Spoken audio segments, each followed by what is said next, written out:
Welcome and good morning, everyone. How are you guys? I hope you all will be very fine. Very good morning and charming good morning, warm good morning. और आइए सपनों को साकार करने की यात्रा पर चलते हैं. साथी, I welcome you.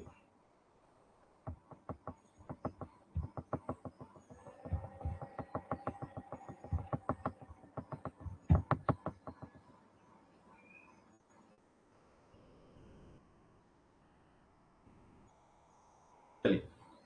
So here I am, Dinesh Brahmane. I welcome you on the Filler Farm app. Uh, Dear friends, as you know,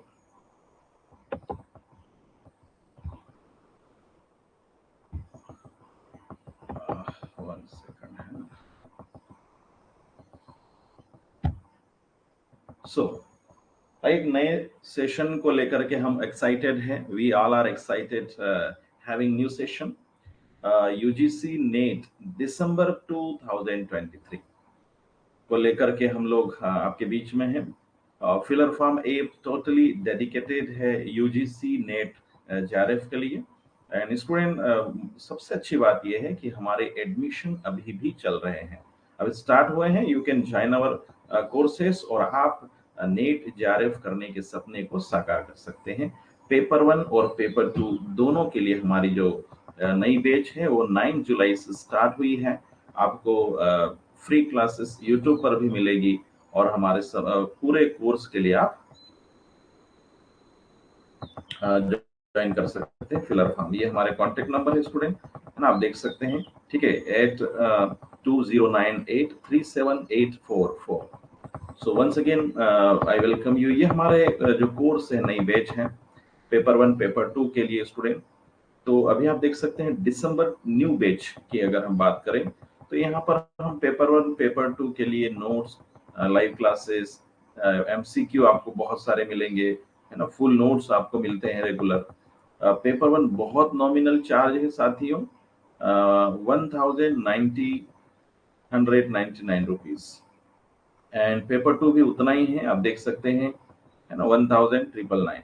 तो यहाँ पर लगभग 2000 में पेपर 1 और लगभग 2000 में पेपर 2 आप ले सकते हैं. लेकिन इफ यू परचेज बहुत तो आपको 2999, approximately 3000 rupees you have to pay. बहुत रिजनेबल प्राइस है साथियों. और आप पूरे इंडिया में इतने कम प्राइस में कोई नहीं पढ़ा रहा है. और बहुत शानदार आपको रेडीमेड कंटेंट मिलता है. उसके बाद में आपको जो है नोट्स मिलते हैं. और पिछली बार यहाँ पर आप देखेंगे, आप हाँ पाएंगे previous year question paper plus mock test. तो ये सारी आपको बातें मिलेगी, ये सारे फैसिलिटी मिलेगी. फिलर फॉर्म ऐप आपने इंस्टॉल नहीं किया है तो install it and take the advantage. बहुत सारे हमारे फ्री यूट्यूब फ्री वीडियोस जो है हमारे ऐप पर आपको मिल जाएंगे कोर्सेज के. ठीक है. और again if you want to take advantage, अगर आपको इसमें भी 10% एडवांटेज लेना है, so you can use my code DISENG10. DISENG10. You can use this code and you can take 10% off. Okay. So once again, here I am Dinesh Kamli Brahmane and your mentor of UGC NET English. Okay. So student, uh, UGC NET, especially this exam is right now, it is conducted by NTA, National Testing Agency, on behalf of UGC. So student, now day by day, the pattern, the pattern, the way of the presentation of questions, they are being different asked. ठीक है. तो differently asked आपको ध्यान रखना है उसमें. तो यहाँ पर हम बात करें, एक हमारा सपना है यूजीसी, है ना. यहाँ पर हम बात करेंगे दिसंबर 2023 का. तो यहाँ पर आप देखेंगे, हाँ, इससे पहले कि हम आगे बढ़े, यहाँ पर रॉबर्ट फ्रॉस्ट की आप देखिए जो बहुत प्यारी यहाँ पर पंक्तियां हैं, इसको हम लोग इस मोटिवेशन के साथ आगे बढ़ते हैं. The woods are lovely dark and deep. साथियों, ये जो हम कोई भी काम करते हैं शुरू, whenever we start new thing, कोई भी काम करते हैं तो हमारे सामने कोई फिक्स क्राइटेरिया नहीं होता है। लक्ष्य हमने देख लिया है, लेकिन उसको उस लक्ष्य को उस बड़े लक्ष्य को पाने के लिए कितनी बाधाएँ आएगी, कितनी समस्याएँ आएगी, इसका अनुमान हमें नहीं होता है। तो यहाँ पर the woods are lovely, dark and deep.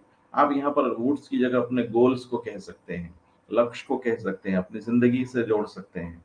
तो यहाँ पर बहुत गहराई लिए हुए ये पंक्तियाँ हमें सिखाती हैं कि the woods are lovely, dark and deep. यानी जैसे हमने आपने suppose you settle your goal that you want to become JRF और नेट क्वालिफाइड। सो ये क्या है, ये सपना बहुत प्यारा है, गहरा है, लेकिन अंधेरा भी हो सकता है। मतलब कहने का मतलब समस्याएं आ सकती है, ऑब्स्टेकल हो सकते हैं, but I have promise to keep. लेकिन अपने आप से वादा करना है, प्रॉमिस करना है, and miles to go before I sleep, and miles to go before I sleep. हर दिन आपको यहाँ पर ये जो सपना आपने देखा उसको पाने के लिए क्या है, आपको चलना है, रुकना है, मेहनत करना है। ये चलना है, मेहनत करना है, रुकना नहीं है साथी, सॉरी। तो कहने का मतलब ये है, हाँ, थकान होती है कई बार, थोड़ा रेस्ट लिया, रुके, लेकिन फिर आगे बढ़ना है। थोड़ा देर रुक सकते हैं, लेकिन कंटिन्यू आपको बढ़ना है। तो ये सपने के साथ में इस अच्छी बातों के साथ आगे बढ़ते हैं। ये यहाँ पर बहुत प्यारी बातें लिखी हैं कि समझदार इंसान वो नहीं होता जो ईंट का जवाब पत्थर से दे। है ना, यहाँ पर बाय मिस्टेक जून लिखा हुआ है आप, ठीक है। समझदार इंसान वो नहीं होता जो ईंट का जवाब पत्थर से देता है। समझदार इंसान वो होता है जो फेंकी हुई ईंट से आशियां बना लेता है। साथियों, लोग तोड़ेंगे, है ना, आपको, लेकिन आपको टूटना नहीं है, आगे बढ़ना है। एक और थोड़ा सा और हम चूंकि पहली क्लास है और थोड़ा हम आगे बढ़ते हैं, इसमें अपडेशन मिल जाएगा। जिंदगी खेलती भी उसी के साथ है जो खिलाड़ी बेहतरीन होता है। साथी, कितनी प्यारी बात लिखी है ना। ये अगर आपके साथ में ऐसा हो रहा है कि कुछ समस्याएं हैं, आपको प्रॉब्लम है, तो याद रखना, जिंदगी खेलती भी उसी के साथ है जो खिलाड़ी बेहतरीन होता है। दर्द सबके एक से है, दर्द सबके एक से है, मगर हौसले सबके अलग अलग है। कोई हताश होकर बिखर जाता है, कोई हताश होकर बिखर जाता है, तो कोई संघर्ष करके निखर जाता है। निखरना है, संवरना है, आगे बढ़ना है, बिखरना नहीं है, टूटना नहीं है, रुकना नहीं है, चलते जाना है। इन प्यारी बातों के साथ में आइए हम आज इंग्लिश लिटरेचर का सिलेबस डिस्कशन करते हैं। As you know, student, in English literature, we have seen that there are 10 units. And basically, मैं कुछ बातें आपको बता दूं, तो उसमें जैसे बहुत सारे स्टूडेंट्स को डाउट रहता है कि कैसे सिलेक्शन होता है, कितने परसेंटेज लिया जाता है ना, ये सारी चीजें हैं। तो आपको पता होगा जितने लोग फॉर्म डालते हैं, तो फॉर्म तो बहुत सारे, many candidates apply, but you can say some of the students they do not take examination. So यहाँ पर जो अपीयर होते हैं उसका 6% लिया जाता है पर सब्जेक्ट में नेट के लिए, और 1% लिया जाता है जेआरएफ के लिए। तो आपको उस 6% और 1% में आना है जो एग्जाम दे रहे हैं। तो उसके लिए आपके पास में प्रॉपर स्ट्रेटजी होना चाहिए साथियों। इंग्लिश लिटरेचर में बेसिकली हम बात करें तो हमारा सिलेबस भी बहुत 10 यूनिट्स है और बहुत डिटेल्ड है। और लिटरेचर अथाह है, उसकी कोई लिमिट नहीं है, नए नए क्वेश्चन आ जाते हैं कई बार, है ना।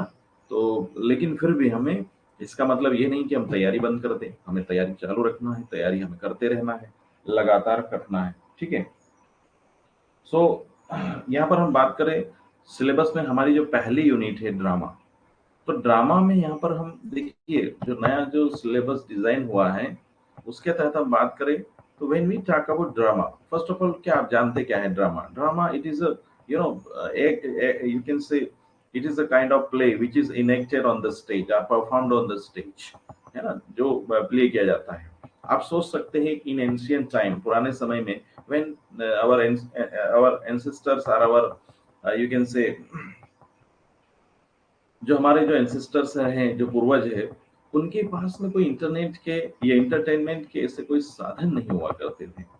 तो वे what did they used to do, है ना। तो वहां पर क्या है, ड्रामा परफॉर्म किया जाता था, प्ले परफॉर्म किया जाता था, ठीक है। तो बहुत सारे जो सोशल, पॉलिटिकल, रिलीजियस, है ना, और भी जो आयरनी सोसाइटी में जो हो रहा है उसको लेकर के परफॉर्म किया जाता था। लोगों का मनोरंजन भी होता था। साथ साथ में जो ड्रामाटिस्ट होते हैं वो सोसाइटी में चल रही अ, जो भी सोसाइटी में जो चल रहा है उसको परफॉर्म करते हैं। तो ड्रामा जो पहली यूनिट है साथियों, I would like to tell you, तो उसमें ब्रिटिश ड्रामा सबसे मोस्ट इम्पोर्टेंट है। ब्रिटिश ड्रामा है ना, क्योंकि चूंकि as you know literature, English literature basically is originated, है ना, basically originated from Britain. So British drama is one of the most important part, हम पढ़ेंगे इसमें। नेक्स्ट आपका था अमेरिकन ड्रामा, बहुत महत्वपूर्ण है ये भी। पोस्ट कॉलोनियल ड्रामा है ना। आप देखिए, एज यू नो, ब्रिटेन ने विश्व के बहुत सारे देशों पर, है ना, ये रूल किया है, कॉलोनी बना लिया था, उपनिवेश बना लिया था। तो वहां पर भी क्या है, इंग्लिश वहां पर भी थी, तो वहां भी जो लिखा गया है यूरोपियन ड्रामा है। और बेसिकली हम लोग बात करेंगे इंडियन ड्रामा की भी, आपका यूनिट नंबर 6 में भी है। फिर एंशियन ड्रामा है ना, मिडाइवल ड्रामा है, और एंग्लो नॉर्मन ड्रामा है। एंशियन ड्रामा होमर है, ये अपने वहाँ जो पुराना जो पीरियड है हमारा, वहां से लगा है ना, सोफोक्लिस, वहां से लगा के हम मिडाइवल ड्रामा है, एंग्लो नॉर्मल ड्रामा है, ये सारी बातें पढ़ेंगे। सर्वाधिक जो सबसे ज्यादा basically the most you can say popular dramas are from Elizabethan to Jacobean drama, बहुत महत्वपूर्ण है, क्वेश्चन भी आते हैं। उसके बाद में आता है आपका restoration drama, restoration to neo classical age drama. साथियों इसमें बहुत महत्वपूर्ण टू द पॉइंट पढ़ेंगे और आपको अपडेटेड नोट्स मिलेंगे। Restoration to neo classical age drama, Victorian age to modern drama, है ना, Victorian age to modern age drama. तो ये सारे जो हमारे ड्रामा हैं, और साथ में कंटेम्पररी ड्रामा, कुछ क्वेश्चन आजकल अभी nowadays UGC NET is asked some questions from this contemporary part also. Drama हो सकता है, फिक्शन हो सकता है। तो आपको यूनिट 1 में ड्रामा है, मेजर पार्ट है। इसमें ड्रामा में हमें क्या रहता है, तो बेसिकली हमारी थोड़ी जो मेजर ड्रामा है ना, वो याद होना चाहिए। और उसके कुछ कैरेक्टर्स हैं, थीम है, प्लॉट है ना, उसके बेस्ड क्वेश्चन पूछे जाते हैं। कुछ एग्जांपल देखिए, डॉक्टर फॉस्टर्स क्रिस्टोफर मार्लो का बहुत महत्वपूर्ण प्ले है ना, ये प्ले या ड्रामा है, आप देख सकते हैं। Every man in his humour, देखिए डॉक्टर फॉस्टर्स है, बहुत ही महत्वपूर्ण प्ले है। Every man in his humour written by Ben Jonson, ठीक है ना, ये भी बहुत ही फेमस प्ले है, every man in his humour. उसके बाद में विलियम शेक्सपियर को आप जानते हैं, महान राइटर है ना, ड्रामाटिस्ट है, बहुत सारे उन्होंने पोएट्री लिखी है, सोनेट लिखी है 154 के। तो यहाँ पर देखिए हेमलेट है इनका, द टेम्पेस्ट है, ये कुछ प्रसिद्ध है इनके ड्रामा हैं। और जॉन ड्राइडन का all for love, John Dryden का all for love, these are the basic examples, है ना। तो इस टाइप के जो ड्रामा है जो हमें पढ़ना है। आई hope you understand it. once again confirm me my voice and audio video everything is clear, then we will move ahead. Student, it's everything is clear student, yes or no? Tell me, थोड़ा सा आप confirm कर देंगे, मेरी voice, audio, video everything is fine, yes और no? थोड़ा सा confirm कर दें।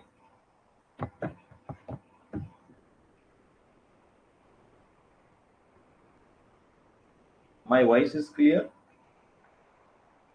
Okay, okay ऋतुराज, ठीक है। सी, उसके बाद में हम आगे बढ़े तो यहाँ पर देखेंगे यूनिट नंबर 2 है। यूनिट नंबर 2 में क्या है, पोएट्री, है ना। अभी क्या हुआ है कि जो यूजीसी नेट ने सिलेबस को क्या किया है, बिल्कुल है ना, उसमें से बांट दिया है, ड्रामा को अलग कर दिया है, फिक्शन को अलग। तो पोएट्री में स्टूडेंट हमको बेसिकली जो चौसर साहब हैं, जॉफरी चौसर, उनके पहले से कुछ पोएट्रीज है उसको भी पढ़ना है ना। And the age of Chaucer poetry सबसे ज्यादा महत्वपूर्ण है, the age of Chaucer poetry, जिसमें कैंटरबरी टेल्स और ये सब है। Poetry in the age of revival, revival age में जो पोएट्री लिखी गई है उसको पढ़ना है।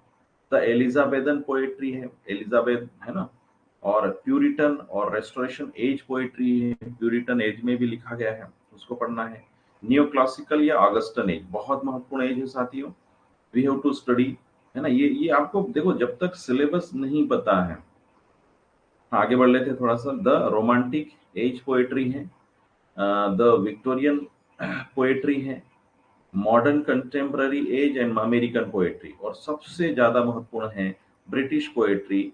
ठीक है, कुल यहाँ पर देखिए अमेरिकन पोएट्री तो हम यहाँ पर है, इसके अलावा पोस्ट कॉलोनियल पोएट्री और यूरोपियन पोएट्री, उसमें सर्वाधिक महत्वपूर्ण होता है ब्रिटिश और अमेरिकन पोएट्री स्टूडेंट। ठीक है, तो ये आपको ध्यान रखना। Once again let me clear कि जब तक आपका सिलेबस आपको क्लियर नहीं है, सिलेबस का एक एक पॉइंट, हालांकि बहुत ज्यादा मेंशन नहीं है, बहुत ज्यादा डिटेल्ड नहीं दिया हुआ है, लेकिन जब हम ओल्ड पेपर को देखते हैं, when we analyze the old paper, we can recognize or identify easily that which part is more important, which is not important, but which is less important. So that is the syllabus division should be there. You should have proper strategy regarding syllabus. Syllabus अगर आपके पास में है, आपको clear है, तो पढ़ना क्या क्या है ये क्लियर हो जाता है। ओके सी, तो यहाँ पर हम बात करें now, few there are few examples of poetry. तो पहला दिन कभी भी, it's my habit, you can say, whenever I start new class और anything else, first I clear the syllabus. Without syllabus, है ना, तो जैसे आप कहीं पर भी निकलते हैं, व्हेन यू गो आउटसाइड, है ना, suppose you are going on tour और any other place, so first you decide where you are going, where, you suppose everything you prepare, you can say go for ticket booking, and then at the same time, at the exact time you reach at the station, and you catch the bus or train exactly. You do not, you can say, catch other bus. Okay, so this is the scenario of any in the life also. जीवन में कुछ भी हम काम करें, पहले वो हमारे पास में वो करना क्या है ये क्लियर होना चाहिए। तो ये सिलेबस स्टूडेंट, जैसे पोइट्री सेकंड यूनिट के कुछ एग्जांपल जो famous, I would like to remind you, the prologue to the Canterbury Tales written by Geoffrey Chaucer, the prologue to the Canterbury Tales. ठीक है, उसके बाद में है Paradise Lost written by John Donne, ये जॉन मिल्टन सॉरी, है ना। यहाँ पर आप देख सकते हैं पैराडाइज लॉस्ट, बाद में इनका पैराडाइज रिगेन भी उन्होंने लिखा है। The rape of the lock व्यंग्य है, ये अलेक्जेंडर पोप का है। ठीक है, the rape of the lock, ठीक है, अलेक्जेंडर पोप का है। Stopping by woods on a snowy evening, Robert Frost, अभी हमने कुछ पंक्तियां देखी थी कि the woods are lovely dark and deep and I have promised to keep and miles to go before I sleep and miles to go before I sleep. साथ ही आप देख सकते हैं रॉबर्ट फ्रॉस्ट की पंक्तियां हैं, और कुछ पोएम्स हैं जैसे जॉन डन की, विलियम वर्ड्सवर्थ की, William Blake, W B Yeats, John Keats, Walt Whitman etcetera. तो इन सब की पोएट्री को भी हम पढ़ेंगे, और बहुत ही शानदार है। अच्छा, एक बात और मैं बताता हूँ, लेट मी टेल यू, ये literature, literature is life student, basically literature is life. Why? How it teaches us, it develops our attitude, thought process, ये हमारे एटीट्यूड और थॉट प्रोसेस को बढ़ाता है। तो यहाँ पर क्या है, लिटरेचर जो है ये हमें जीना सिखाता है। केवल यहाँ पर एग्जाम दृष्टिकोण नहीं, लेकिन आप सिंसिरिटी से लिटरेचर को पढ़ते हैं तो आपकी सोच को, आपके जीवन को, आपके बहुत सारी बातों को ये बदल देता है। तो यहाँ पर हम बात करते हैं नेक्स्ट यूनिट, हमारी जो थर्ड यूनिट है फिक्शन की, हमारी जो थर्ड यूनिट है वो फिक्शन है, या शॉर्ट स्टोरीज। ठीक है, ये भी प्रोज राइटर, यू कैन से राइट, ऐसे टाइप आप लिखते हैं जैसे नॉर्मल, लेकिन यहाँ पर भी नरेटिव होता है, नरेशन होता है, फिक्शन या शॉर्ट स्टोरीज थ्री। यहाँ पर भी आप देखेंगे pre Chaucerian to Elizabeth, Puritan, Restoration and new classical, romantic age, the Victorian age, fiction in modern age student, है ना। आप देखेंगे जैसे हमारे इंडिया में, when we talk about in India, so you can see Chetan Bhagat, three idiots, है ना। आप देखेंगे तो ये क्या है, ये हाफ गर्लफ्रेंड, है ना, ये इनके जो चेतन भगत के, ये सब क्या फिक्शन है, कंटेम्पररी पीरियड में कुछ। और सबसे ज्यादा हम देखेंगे इनको नॉवेल्स भी, फिक्शन मीन्स नॉवेल भी कहा जाता है। तो ब्रिटिश नॉवेल्स हैं, अमेरिकन नॉवेल्स हैं, पोस्ट कॉलोनियल नॉवेल्स हैं, यूरोपियन नॉवेल्स हैं, और इंडियन नॉवेल्स हैं। ये सर्वाधिक महत्वपूर्ण है, ये आपको ध्यान रखना है। ठीक है, सो यहाँ पर हम आगे बात करें, ये जैसे कुछ एग्जांपल्स आप देखिए फिक्शन में, बहुत महत्वपूर्ण एग्जांपल है यहाँ पर।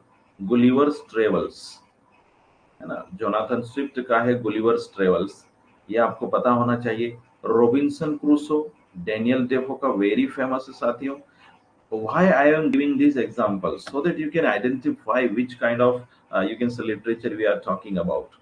रॉबिन्सन क्रूसो, है ना, आप देख सकते हैं। The history of Tom Jones, very famous, Henry Fielding का, है ना, फील्डिंग साहब का ये the history of Tom Jones written by Henry Fielding, आप देख सकते हैं। Sense and sensibility by Jane Austen, sense and sensibility by Jane Austen, student, it is also one of the most important novel written by Jane Austen. Kanthapura Raja Rao, ये देखिए Bharat India का है कांतापुरा राजा राव का, ये नॉवेल है, फिक्शन है, आप इसको पढ़ सकते हैं।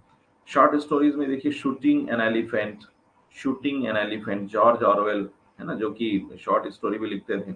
अ साउंड ऑफ थंडर, है ना, रे ब्रैडबरी, तो ये देखिए the sound of thunder. The nightingale and the rose, Oscar Wilde का है the nightingale and the rose. और नेक्स्ट है the gift of the Magi, O Henry का। तो ये कुछ एग्जांपल्स मैंने दिए हैं, और भी स्टोरीज है, शॉर्ट स्टोरीज आपको मिलेगी, ठीक है ना। तो यहाँ पर आप देख सकते हैं ये हमारे सारा सिलेबस है। नेक्स्ट हमारा जो यूनिट 4 है, non fiction, unit 4 non fiction, ठीक है। अच्छा, इसमें आप देख सकते हैं non fiction, non fiction prose means what. आपने एडिसन साहब को पढ़ा होगा, जोसेफ एडिसन। चलो, चार्ल्स लेन आपने पढ़ा होगा, आपके Francis Bacon, father of essayist, yes or no. तो फ्रांसिस बेकन, चार्ल्स लेन, है ना, एडिसन साहब, ये जो लिखते हैं, खास करके चलो आपको याद होगा फ्रांसिस बेकन का of studies, of love, of truth, ठीक है, of friendship, of revenge, of travel, these are the famous essays written by prose. तो यहाँ पर प्रोज का मतलब है ना, जो ऐसे आप लिख आपने पढ़े होंगे, ठीक है,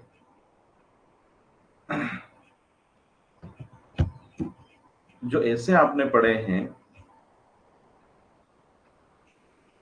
एक सेकंड स्टूडेंट,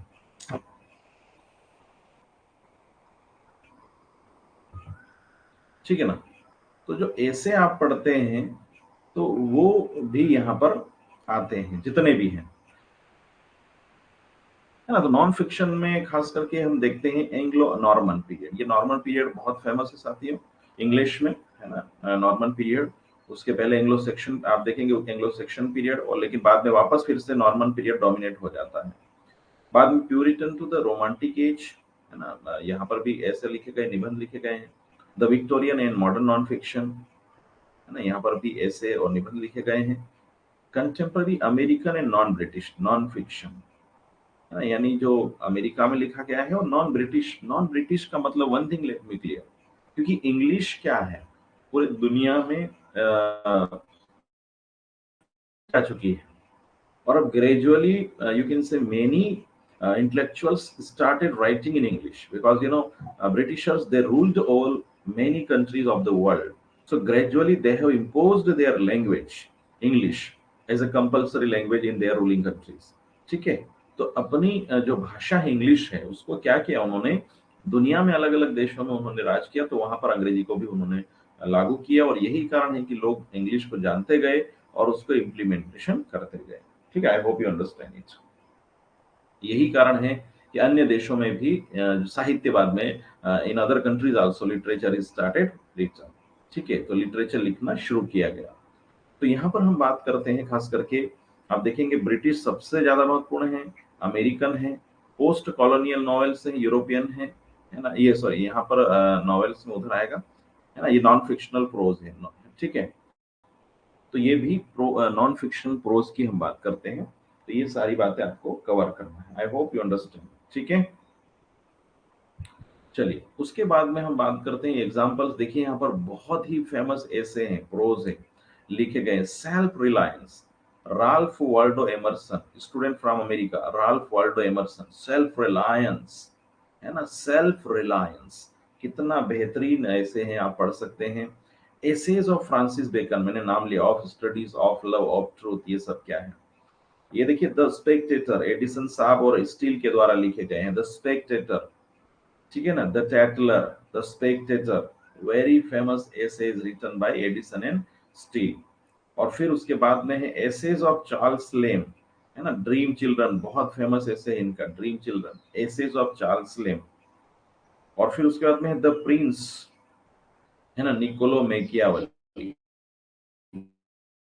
रिपब्लिक बाय प्लेटो, ये सभी दूर आप पढ़ते हैं, कहीं ना कहीं आपने जरूर पढ़ा होगा। द प्रिंस है ना, निकोलो मैकियावेली का, the republic by Plato. These all are in prose form, not in fiction form. ये सब प्रोज फॉर्म में है। प्लेटो का रिपब्लिक ले लो, प्रिंस ले लो मैकियावेली का। तो स्टूडेंट यहाँ पर ये पार्ट हम कवर करेंगे। अब बात आती है most interesting part of English literature. Student आपको बता दे, देखिए यहाँ पर आप बहुत ही, ये बहुत सिंपल लगता है, easily this lesson you can say we can cover it easily. अब देखिए यूनिट 5 में one, before move ahead I would like to tell you, please maintain a copy, make a notebook. और आप उसके नोटबुक में print copy लेने की बजाय कोशिश करें सिलेबस अपने हाथ से लिख ले at least.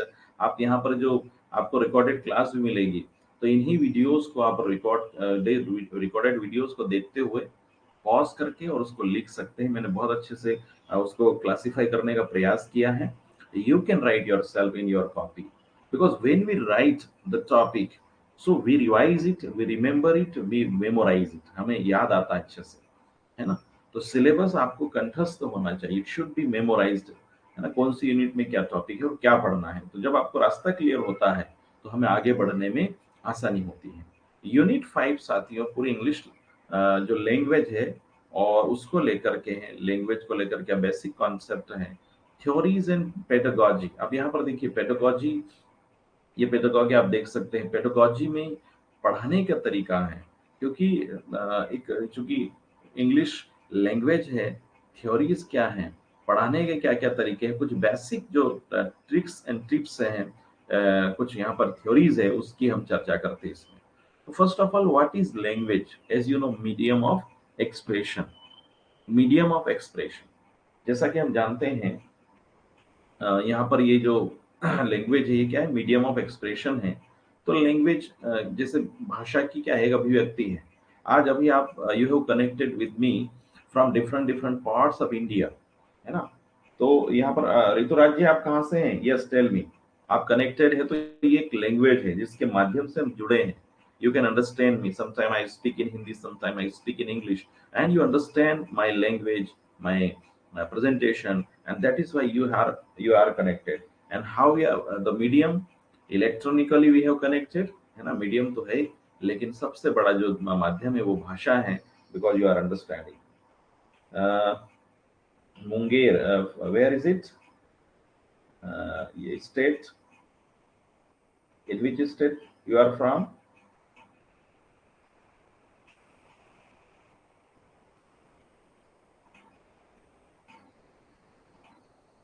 Yes, I am from MP, Indore. Okay, nice, ठीक है, वाह, है ना। तो कभी हम आते हैं, है ना, आपके। चलिए, I am basically from Indore, Madhya Pradesh. Okay, visit in our Madhya Pradesh, the India's most cleanest, you can say, you can say city, है ना, भारत की सबसे स्वच्छ जो शहर है इंदौर, उस, है ना, उसके आसपास। चलिए, तो यहाँ पर देखिए लैंग्वेज क्या है, meaning, features and main components हम पढ़ेंगे। ओके ओके ओके, है ना, है, यस, सी। तो मीनिंग, फीचर्स एंड कंपोनेंट्स हम पढ़ेंगे। ऋतुराज जी आप और भी आपके जो साथी हैं उनको इंकरेज कर सकते हैं। Pooja, I think she is from, है ना, मध्य प्रदेश। ओके, और कौन जुड़ा है यहाँ पर? मैसेज नहीं आया है, ठीक है। पूजा चोएल इज देयर। ओके पूजा। सो आप देख सकते हैं बेसिक कॉन्सेप्ट क्या, इडियोलेक्ट क्या है, डायलेक्ट क्या है ना, इन लैंग्वेज आपने हिंदी आप जब पढ़ते होंगे, भाषा विभाषा, तो ये सब चीजें इसमें हमको इंग्लिश में भी पढ़ना होती है। इडियोलेक्ट क्या है, आइडियोलेक्ट, डाइक्रोनिक एंड सिंक्रोनिक बहुत प्यारा कॉन्सेप्ट मैं समझाता हूँ, यहाँ पर आपको समझ में आएगा। लेइंग एंड पेरोल क्या है इसकी हम चर्चा करेंगे student. Origin and development of language, है ना, कैसे ओरिजिन हुआ लैंग्वेज का, एक क्या थ्योरी चलती है, क्या ऑटोमेटिकली आप देखेंगे। अभी हमारे ऋतुराज जी बिहार में हैं, तो उनकी जो लोकल लैंग्वेज होगी वो अलग है, हमारी लोकल लैंग्वेज अलग है। कैसे, हाउ इज इट डेवलप्ड, हर भाषा का अपना विकास है, भारत में हजारों भाषाएं हैं। इंग्लिश कैसे ओरिजिन हुई यहाँ पर, दूसरी भाषाओं के साथ साथ चूंकि इंग्लिश पढ़ रहे तो इंग्लिश का ओरिजिन कैसे हुआ, क्या थ्योरी है ना, या और भी जो भाषाएं उसकी क्या थ्योरी, मनुष्य कैसे बोलना सीखा, कैसे व्यवहार करना सीखा, है ना। तो ये कॉन्सेप्ट है, ये हम सीखेंगे। तो आप देखिए, मैंने कहा ना, भाषा क्या है, मनुष्य के व्यवहार को बनाती है, मनुष्य के भावों को, विचारों की अभिव्यक्ति का माध्यम है।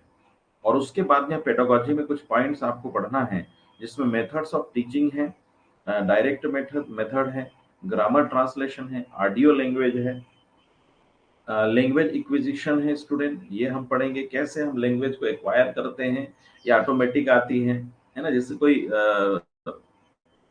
कोई भी कैंडिडेट ले लो, कोई फैमिली का मेंबर है, तो वो लोकल भाषा को easily he accepted, he acquired, he doesn't require to go to you can say school or any college for learning English language।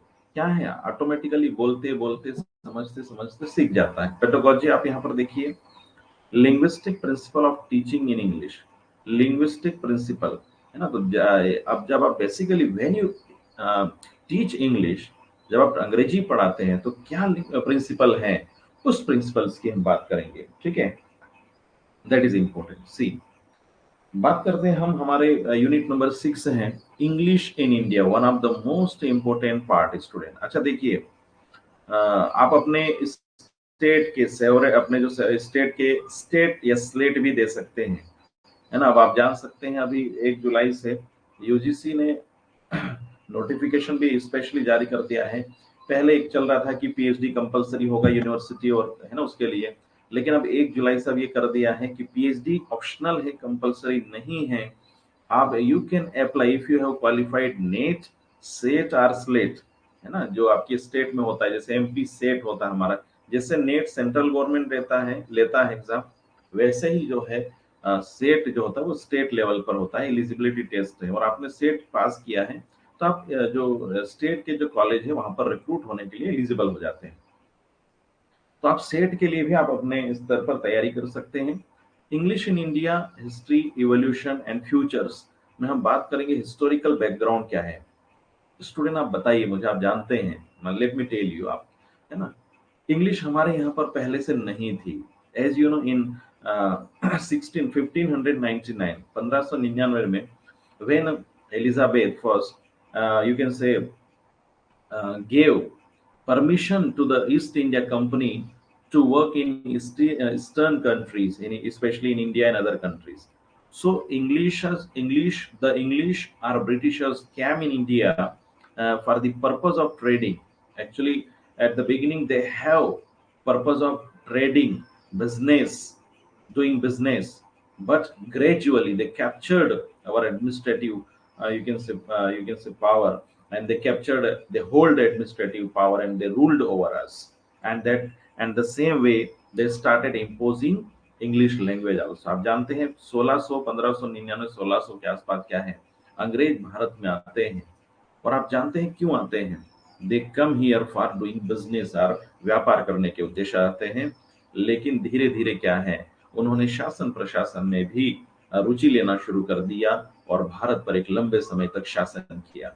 तो उस दौरान, ड्यूरिंग देयर रूल, उन्होंने क्या करा, अंग्रेजी भाषा को भी बढ़ावा दिया, ठीक है, यू कैन से।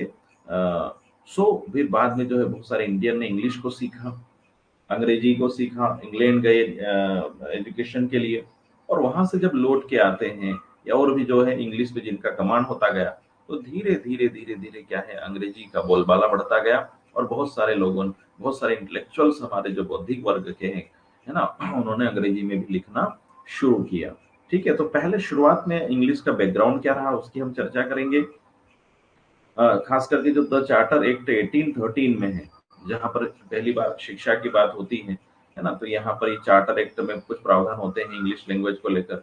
मैकाले मिनट 1835 में आता है, जिसमें वो अंग्रेजी को अगर इंग्लिश शिक्षा का माध्यम बनाते हैं, मैकाले मिनट। और यही मैकाले के कारण ही आज अंग्रेजी क्या है, भारत और दुनिया, भारत में खास करके हम देख सकते हैं, ये कहते हैं ये इंग्लिश को लागू करके इनका मानना था कि Indian in blood and colour, है ना, इंडियन क्या रहे, ब्लड और कलर में तो इंडियन रहे, but English in taste and opinion, है ना, लेकिन टेस्ट और ओपिनियन यानी विचारों में कैसे होना चाहिए वो अंग्रेज बन जाए, इसके साथ में उन्होंने इंग्लिश जो ब्रिटिश शिक्षा है उसको लागू किया था, और वो बहुत हद तक कामयाब भी रहे। वुड्स डिस्पैच 1854 में बहुत सारे प्रावधान है इसके, इसको भी हम पढ़ेंगे साथियों, क्वेश्चन कई बार पूछे जाते हैं यहाँ से। हंटर कमीशन आया था, इसकी हम चर्चा करेंगे। Evolution and development of English, evolution and development of English, कैसे ये इसका डेवलपमेंट हुआ है भारत में पोस्ट इंडिपेंडेंस पीरियड, है ना, आजादी के बाद में क्या इंग्लिश का यहाँ पर रहा है। और introduction of Indian English literature, इसकी हम चर्चा करेंगे। इंडियन इंग्लिश राइटर्स कौन कौन है मेजर्स, हम उसकी बात करेंगे, है ना। तो यहाँ पर आप देख सकते हैं, ठीक है, इंडियन इंग्लिश राइटर्स में आप देख सकते हैं गिरीश कर्नाड है, राजा राव है, ठीक है, विक्रम सेठ है ना, तो आप देख सकते हैं। उसके बाद में आप अनीता देसाई है, झुम्पा लाहिरी है, तो बड़े बड़े नाम है साथियों ये। Vijay Tendulkar playwright, one of the most important playwright, है ना, बहुत फेमस है Vijay Tendulkar. The silence, the court is in session, है ना, विजय तेंदुलकर के द्वारा आप देख सकते हैं the silence the court is in session, ठीक है। ये महाराष्ट्रियन है ना, तो ये बहुत प्यारा इनका प्ले है। उसके बाद में हम देखेंगे आप देखेंगे महेश दत्तानी, है ना, जो जेंडर फेमिनिज्म के ऊपर ज्यादातर इन्होंने लिखा है, तो ये तारा इनका फेमस जो प्ले है, ठीक है। और ब्रेवली फॉर द क्वीन, है ना, ऐसे कुछ जो कैरेक्टर जो वर्क है उसको हम पढ़ेंगे। तो ये बड़े बड़े नाम हैं, है ना, उसमें इसके अलावा गुरुदेव जो रविंद्रनाथ टैगोर जी है उनको भी हम पढ़ेंगे, कुछ ट्रांसलेटेड रहेगा। इसमें एक बात आपको मैं बताना चाहता हूँ,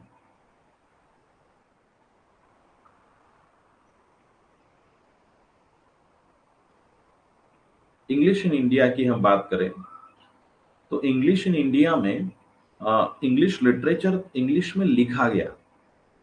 और बेसिकली आप देख सकते हैं जो हमारे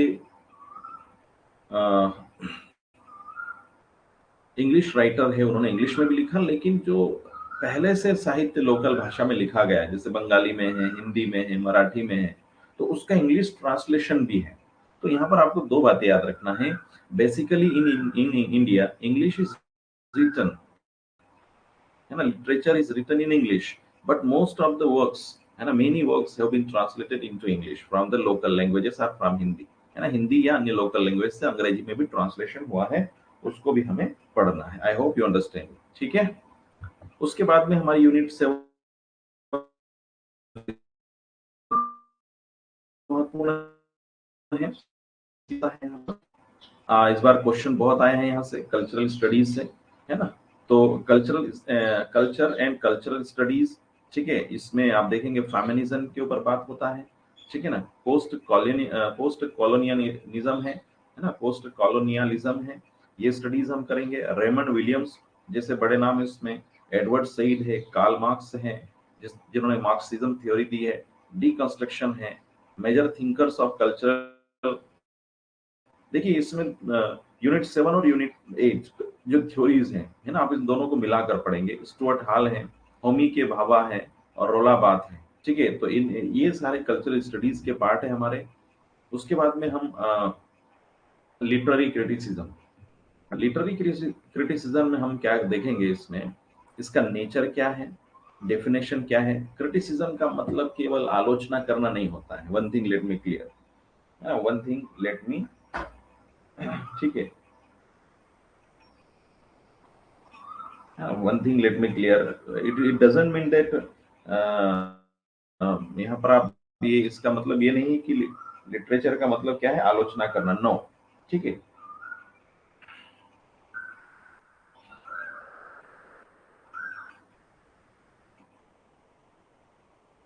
ओके, है ना, तो यहाँ पर क्या है एनालिसिस करना है, बहुत ही जो वर्क लिखे गए हैं, क्या आता है और उनके जो महत्वपूर्ण वर्क है वो पढ़ेंगे। अरिस्टोटल का पोएटिक्स पे क्रिटिसिज्म है। मैथ्यू अर्नाल्ड का द स्टडी ऑफ पोएट्री है। टीएस इलियट का ट्रेडिशन एंड इंडिविजुअल टैलेंट है। टीएस इलियट का ट्रेडिशन एंड इंडिविजुअल टैलेंट है।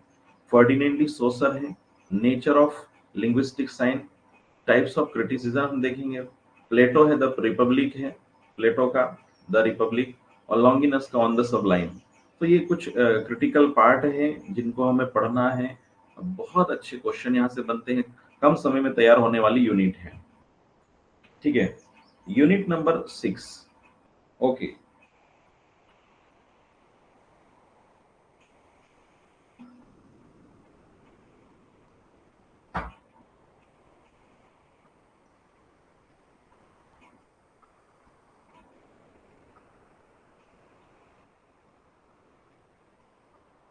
Okay student, now is it visible? चलिए ठीक है, यूनिट नंबर 9 देख लेते हैं।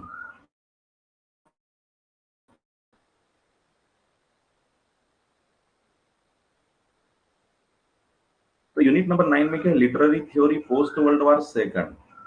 I hope everyone remembers it was occurred in 1939 and it lasted in 1949। ठीक है, 1939 से 1945 तक सेकंड वर्ल्ड वॉर हुआ था। उसके बाद में एक नया कॉन्सेप्ट जनरेट होता है। After that new concept, new theory has been generated, और लिटरेचर में इसका अपना महत्व है, वही में है ना। तो क्या क्या न्यू कॉन्सेप्ट है? न्यू क्रिटिसिज्म पर हम बात करते हैं इसमें। उसके बाद में फेमिनिस्ट क्रिटिसिज्म है, उसकी बात होती है। साइंस क्रिटिसिज्म है, उस पे बात होती है। इको, आप यहाँ तक इको यहाँ पर इकोनॉमी नहीं, इकोलॉजिकल, इकोलॉजिकल क्रिटिसिज्म आप देख सकते हैं student. You can see there are many literature, है ना, many many you can see stories or fiction have been written. उसमें क्या होता है, उसमें आप देख सकते हैं बहुत सारे जो राइटर है उन्होंने कहीं ना कहीं प्रकृति को इन्वॉल्व किया है, नेचर के ऊपर, नेचर को भी क्या किया है, अपने लिटरेचर में इन्वॉल्व किया है। तो यहाँ पर साहित्य में उसका एनालिसिस किया जाता है। कल्चरल मटेरियलिज्म है ना। आप देखेंगे बहुत सारी मटेरियलिस्टिक लाइफ है, खास करके वेस्टर्न कंट्रीज में देख सकते हैं। रशियन फॉर्मेशन है ना, Russian formalism. Reader response theory, queer theory, reader response theory है, क्यूएर थ्योरी है, और पोस्ट कॉलोनियल थ्योरी है। ये सारी थ्योरीज हम पढ़ेंगे स्टूडेंट। इस बार क्वेश्चन बहुत पूछे गए हैं यहाँ से, आपको ये इस पार्ट पर ध्यान देना है, और ये बहुत कम समय में तैयार कर सकते हैं हम इसको। लास्ट जो हमारी यूनिट है 10, यूनिट नंबर 10। अब यूनिट नंबर 10 में क्या है? Research methods and materials in English. साथियों, basically I would like to tell you, पूरी की पूरी ये यूनिट आप देख सकते हैं। अच्छा, इंग्लिश लिटरेचर में जैसे इंग्लिश इन इंडिया जो हमारा यूनिट नंबर 6 है, वो यूनिट आप देख सकते हैं जो फर्स्ट पेपर से भी, मैं आपको बार बार एक स्ट्रेटजी पे भी हम अभी चर्चा करेंगे। तो ये जो यूनिट है सीधा सीधा आपके यूनिट ये पेपर 1 से जुड़ी हुई है स्टूडेंट। ये हमारी यूनिट जो है ना, ये आप देखेंगे ये पेपर 1 से जुड़ी हुई है ना। वहां पर शोध आप देख सकते हैं। तो पेपर 1 का कॉम्बिनेशन बना सकते हैं। रिसर्च क्या है, मीनिंग क्या है, टाइप्स क्या है, क्या ऑब्जेक्टिव्स हैं, है ना। रिसर्च मेथड्स क्या है, अप्रोच क्या है। When you go for PhD और एमफिल, अब तो एमफिल का महत्व रहा नहीं, पीएचडी के लिए जब आप जाते हैं, when you go for entrance student, वहां पर रिसर्च मेथोडोलॉजी एक पेपर होता है। उस पेपर को क्वालिफाई करने के बाद ही, है ना, मतलब ये, और आपका सिलेबस, आपका जो मेन सब्जेक्ट इंग्लिश का वो भी होता है। तो यहाँ पर क्या है, रिसर्च मेथोडोलॉजी आपको पढ़ना होती है, रिसर्च की जाती है। आजकल लिटरेचर में भी अब रिसर्च होने लगी है। तो यहाँ पर ये जो है आपको पढ़ना है, बहुत सरल मतलब यूनिट है, इजीली यू कैन कवर। और सबसे बढ़िया फायदा ये है, the advantage of this unit is paper 1 and paper 2 दोनों जो है आप इसमें तैयार होते हैं। रिसर्च मेथड्स हैं, अप्रोच, है ना, इसमें क्या क्या है देखेंगे। रिसर्च प्रोसेस, है ना, ये हम देखेंगे। इसमें क्या है, रिसर्च प्रोसेस होती है ना, कि मेथड क्या है, अलग अलग मेथड होती है। ठीक है ना, रिसर्च मेथड अलग अलग होती है। प्रोसेस क्या होती है भाई, हम जो हमारी प्रॉब्लम है उसको आइडेंटिफाई करते हैं। है ना। उसके बाद में उसके में किस तरीके से मतलब एक सिस्टम है, एक सीक्वेंस है, उसको फॉलो किया जाता है। थोड़ा सा अलग आपको यहाँ पर ये पढ़ना है। अलग अलग साइंटिफिक रिसर्च होती है ना। प्रैक्टिकली साइंटिफिक होती है, बिजनेस रिसर्च होती है, अलग अलग। हमको पढ़ना है लिटरेरी रिसर्च, है ना। हम जो पढ़ेंगे वो है लिटरेरी रिसर्च। तो यहाँ पर लिटरेरी रिसर्च को हम यहाँ पर जानेंगे स्टूडेंट, ठीक है। और material and tools of literary research क्या क्या है उसकी हम चर्चा करेंगे। क्या क्या मटेरियल है, क्या क्या टूल्स है लिटरेरी रिसर्च के, उसकी हम बात करेंगे। क्लियर है, ठीक है। चलिए यहाँ पर हम, हाँ ठीक है। तो ये हमारी 10 यूनिट्स हो गई। Once again let me remind you, first unit हमारी ड्रामा है, जो हम पढ़ना है। उसके बाद में सेकंड यूनिट हमारा आप देखेंगे पोएट्री है, मोस्ट इंपॉर्टेंट पार्ट। तो आप देखेंगे थर्ड यूनिट फिक्शन, है ना। और मतलब आप देखेंगे फिक्शन वाला जो पार्ट है एंड शॉर्ट स्टोरीज।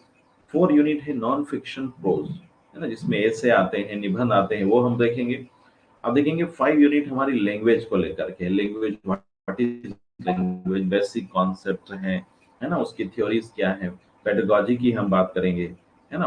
तो ये सारी जो यूनिट है उसकी हम बात करेंगे। तो स्टूडेंट ये जो 4 यूनिट होती है, पहली हमारी जो 4 यूनिट होती है ना, ड्रामा है ना, पोएट्री है, आप देखेंगे ये फिक्शन है, और ये नॉन फिक्शनल प्रोज है, ठीक है। तो ये यूनिट जो है बहुत महत्वपूर्ण है, क्वेश्चन बहुत आते हैं यहाँ से।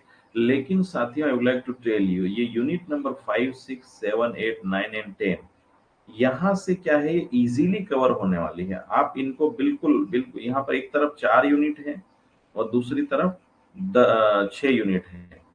इनको आप इक्वली समय दे सकते हैं। मान लें आपके पास में, if you are having 8 hours, ठीक है, आपके पास में 8 आवर्स हैं पढ़ने के लिए, 8 घंटे हैं। So you can use 4 hours to study these 4 units and 4 hours to study these 6 units, ठीक है। Easily you can cover. और यहाँ पर आप देखेंगे इसका जो सिलेबस भी है, तैयारी करेंगे। लास्ट की 6 यूनिट थोड़ा जल्दी कवर हो जाती है, उस पर ज्यादा ध्यान दें, और क्वेश्चन सभी से पूछे जाते हैं। और इस बार लास्ट की 6 यूनिट में से बहुत क्वेश्चन आए, थ्योरी से, कल्चरल स्टडीज से, क्रिटिसिज्म से। सो पे अटेंशन दैट। सो यहाँ पर one thing as I told you, आपको यहाँ पर पेपर 2 और पेपर 1 का कॉम्बिनेशन बनाना है। I am not teaching you paper 1, but I am just guiding you. Student, if you want to improve, if you want to score more, if you want to qualify UGC NET, then you have to pay attention paper 1 also। बहुत ही paper 2 पे जरूर ध्यान दें, लेकिन paper 1 का combination, हमारे जो unit number 10 है, सीधा सीधा हमको पेपर 2 की यूनिट नंबर 10 है, वो आप देखेंगे पेपर 1 के फर्स्ट यूनिट है ना। जैसे इंग्लिश इन इंडिया में हम हंटर कमीशन, वुड स्पेच, ठीक है, मैकाले मिनट, ये जो पढ़ते हैं, ये आपको वहां पर उसमें शिक्षा वाले पार्ट में, हायर एजुकेशन वाले पार्ट में मिल जाएगा, है ना। शायद यूनिट नंबर 9 है पेपर 2 में। तो यहाँ कहने का मतलब है कि फर्स्ट पेपर में जो मैथमेटिकल रीजनिंग वाला पार्ट है, उसको छोड़ के बाकी कहीं ना कहीं संचार है, कम्युनिकेशन है, वो लैंग्वेज वाले पार्ट में हमारे यहाँ पर पेपर 2 में यूनिट 6 में कम्युनिकेशन है, कैसे होता है, क्या होता है वहां पर, पढ़ाने की क्या स्ट्रेटजी है ना, कैसे। तो ये सारे आपको कॉम्बिनेशन बनाकर चलना है, ठीक है। तो स्ट्रेटजी के बिना, विदाउट स्ट्रेटजी, ठीक है, आप आगे नहीं बढ़ना चाहिए। आपको पूरी तैयारी के साथ आपको बढ़ना है, ठीक है। चलिए, तो ये हमारा जो स्ट्रेटजी रहेगी कि हम पेपर 2, ये सॉरी, यूनिट 1, 2, 3, 4 साथ में पढ़ेंगे, और 5, 6, 7, 8, 9 एंड 10 ये जो हमारा अलग से ये मतलब इसमें है। आप इसका क्राइटेरिया बना सकते हैं, लेकिन ध्यान सब पर देना है, पेपर 2 के साथ में आपको कॉम्बिनेशन बनाना है, ठीक है। तो ये हमारा है, एक बार आप देख सकते हैं, रिवीजन कर सकते हैं, है ना। ये देखिए आप, ये देखिए ड्रामा है, हमने देखा है। ड्रामा आपको मतलब कंठस्थ हो जाना चाहिए, सिलेबस आपको कंठस्थ करना है। उसके बाद में आप पोएट्री है, ये बिल्कुल बहुत प्यारी प्यारी पोएम्स होती है जो हमें जीना सिखाती है साथियों। One thing let me tell you, मैंने कहा ना कि लिटरेचर केवल एग्जाम पास करने के लिए नहीं है। लिटरेचर हमारी जिंदगी और सोच को बनाने के लिए, बदलने के लिए, और हाई लेवल पर ले जाने के लिए, एक इंसान बना देता है लिटरेचर। पोएट्री आपको बहुत मिलेगी यहाँ पर, फिक्शन है, शॉर्ट स्टोरीज आपको पढ़ना है। यहाँ देखिए ये रॉबिन्सन क्रूसो, गुलिवर्स ट्रेवल, थोड़ा थोड़ा पढ़ना शुरू कर दीजिए आप, ठीक है। नॉन फिक्शन प्रोज है, ये आपको पढ़ना है। उसके बाद में यहाँ पर आप देख सकते हैं unit 5 language basic concept theories and pedagogy, ठीक है ना, इसको देखना है। English in India history evolution futures, इसकी हम बात करेंगे। कल्चरल स्टडीज की हम बात करेंगे, है ना। लिटरेरी क्रिटिसिज्म की हम बात करेंगे। और उसके बाद में हमारा है literary theory post world war second, बहुत महत्वपूर्ण है। और ये आपका यूनिट नंबर 10 है ना। तो ये स्ट्रेटजी के साथ में आपको चलना है। अब कुछ बातें आपको ध्यान रखना है स्टूडेंट कि आखिर हम करें क्या, है ना। Suppose you have done MA in English, पहली first thing I would like to tell you student that you have done MA in English, then definitely you will you can say become assistant professor, or you can say you will hold definitely very nice post in your life, you know. Doing MA in English literature is one of the most, you can say, uh, career oriented part, है ना। It can be career oriented part, आपका career बनाता है English. दूसरा, English के साथ साथ कुछ बेसिक चीजें मैं आपको बताना चाहता हूँ। यहाँ पर आप देख सकते हैं, आपको इस पर काम करना शुरू कर दो। एक तो आपको आप देखेंगे, एक तो LSRW, है ना। ये कुछ बातें हैं, एक्स्ट्रा हैं जो मैं कर रहा हूं आपको, चूंकि इंग्लिश है। I am talking about LSRW। I hope anyone know the full form of LSRW। जानते हैं आप लोग पूरा फॉर्म क्या है इसका? LSRW का फुल फॉर्म क्या है, बताएंगे कोई? Yes, you are aware of this LSRW? What is LSRW, do you know? Yes, tell me. किसी को पता है LSRW में किसकी बात कर रहा हूं मैं?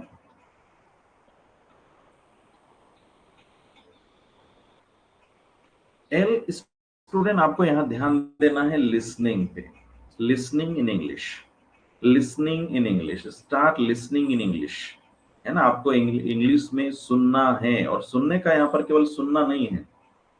Listening means suppose you are listening, है ना, यू आर वाचिंग टेलीविजन, है ना, इंग्लिश न्यूज चैनल्स, any debate going on in English, any conversation going on in English. When you listen, so you have to understand, that is listening power. If you are unable to understand the complete meaning, the complete conversation, then it requires, it needs, है ना, to improve you, ठीक है, you have to improve, है ना।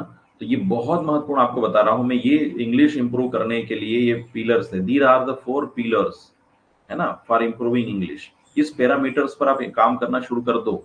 अब जब कोई conversation English में सुनते हैं, when you listen in English, क्या आपको पूरा समझ में आता है? नहीं आता है, वर्ड पकड़ में नहीं आते कई बार, है ना। तो आप इस पे काम करना शुरू कर दो। स्टार्ट लिसनिंग, शुरू में नहीं समझ में आएगा, लेकिन धीरे धीरे धीरे धीरे धीरे you will catch the word, you will. और सबसे अच्छा आजकल तो यूट्यूब पे बहुत सारे वीडियो है जो भी सबटाइटल के साथ में, मूवियां चलती हैं सब टाइटल के साथ में, क्या उच्चारित हो रहा है और उस पे क्या लिखा आ रहा है, क्या उच्चारण किया, तो वहां आप लिसनिंग कर सकते हैं स्टूडेंट, अपनी लिसनिंग पावर को बढ़ा सकते हैं। दूसरा है speaking, start speaking single single sentences. और अंग्रेजी स्पोकन को लेकर के मेरा एक अपना नजरिया है।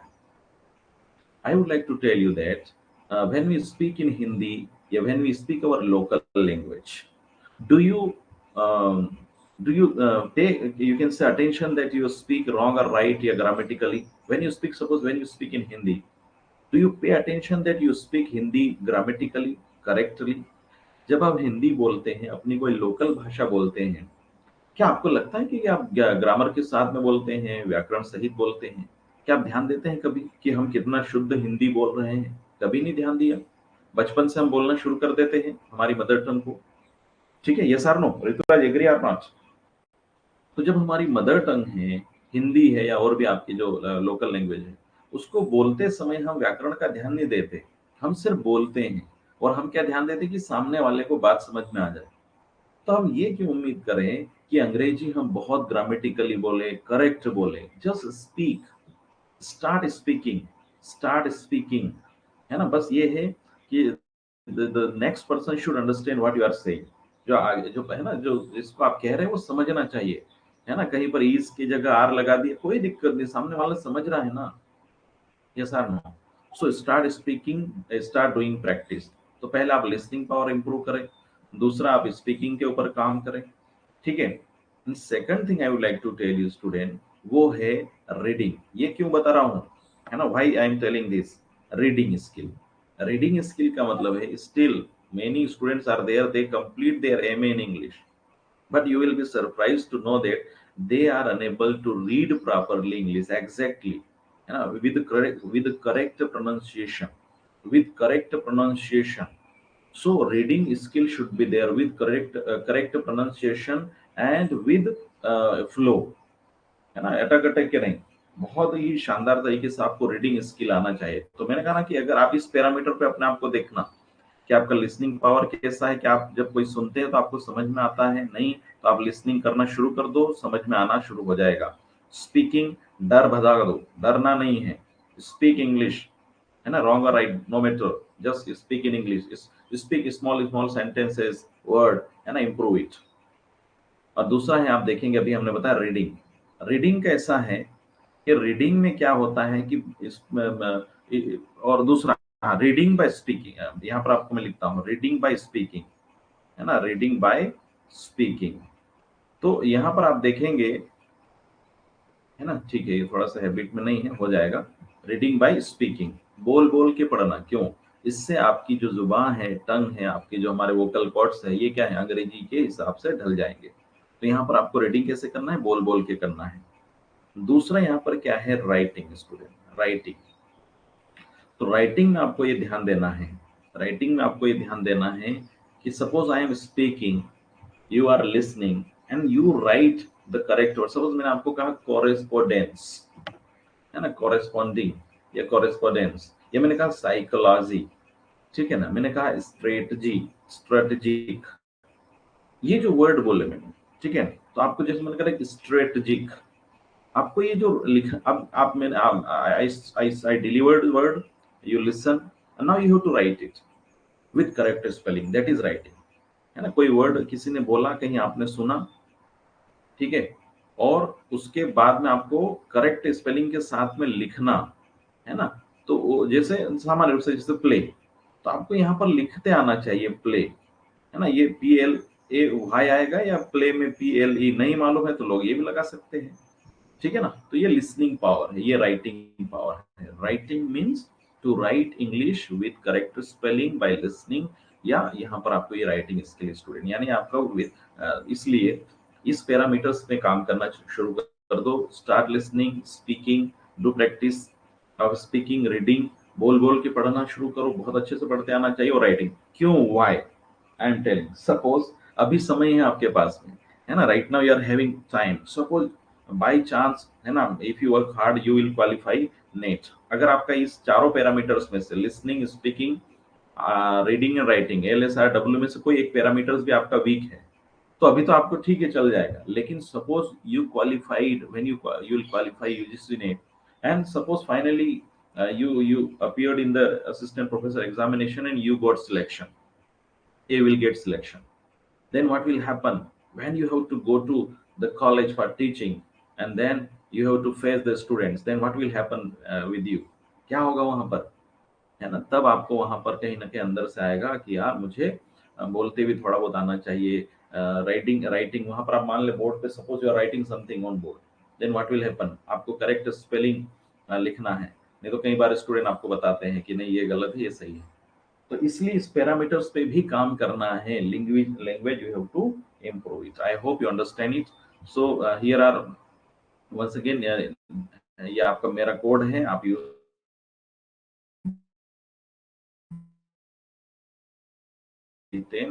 और यू विल गेट 10% ऑफ। यहाँ पर ये डाउनलोड करने के लिए कॉन्टेक्ट नंबर है स्टूडेंट, हमारे नोट्स डाउनलोड करने के लिए। आपको कंटेंट, बहुत सारा कंटेंट फ्री में अवेलेबल है, और फिलर फॉर्म ऐप को आप जरूर डाउनलोड कर लीजिए, ताकि आपको जो है और भी वीडियोस और भी क्लासेस आपको मिल जाएंगी। One of the best platform है ये, है ना। तो ये हमने सिलेबस की चर्चा करी स्टूडेंट, ठीक है। ये थोड़ा सा पिछली PPT है, तो यहाँ पर आप देखेंगे इसको, ठीक है। तो thank you very much, I hope you understand it, ठीक है। Yes or no, I hope you understand, thank you. और कल हम जो है, one thing let me remind you, tomorrow we will start unit number 6, जो हमारे इंडियन इंग्लिश जो लिटरेचर है, इंडियन इंग्लिश लिटरेचर, उससे हम शुरू करेंगे। और मैंने जैसा कि बताया है यूनिट नंबर जो 6 हैं, क्योंकि इंडियन इंग्लिश लिटरेचर से इसलिए शुरू करते हैं ताकि कॉन्फिडेंस बूस्ट हो। बहुत सारे क्वेश्चन आते हैं, थोड़ा सा हमें बहुत सारे हमने पढ़ा हुआ होता है तो हमें इजीली समझ में भी आता है, तो हमारा कॉन्फिडेंस बूस्ट होगा। जो पार्ट इजीली कवर होगा उसको हम थोड़ा सा जल्दी करेंगे, और बीच बीच में अब मैं प्रयास करूंगा कि बीच में एक एक दो दो क्वेश्चन, ये जो पुराने क्वेश्चन हैं उसको आपके बीच में हम चर्चा भी करेंगे साथ साथ में। ठीक है, तो ये इस ठीक है, टीना यादव, वेलकम बेटा। ठीक है, तो everyone thank you very much, and these are our platform. ठीक है, चलिए, तो ये वाला हमारा कल का रहेगा क्लास, है ना, ये जो हमारा जो कल जो रहेगी नेक्स्ट। ठीक है, सॉरी ना, ये है ना, ये वाली यूनिट हम कल शुरू करेंगे। ठीक है, I hope, wish you all the best student. बहुत शानदार तरीके से आपको मेरे साथ जुड़े रहना है। दिसंबर 2023 में हमारे पास में पर्याप्त समय है, 5 मंथ्स है, उसको पूरा करना है और अपने नेट जेआरएफ क्वालिफाई करने के सपने को साकार करना है। ठीक है, चलिए।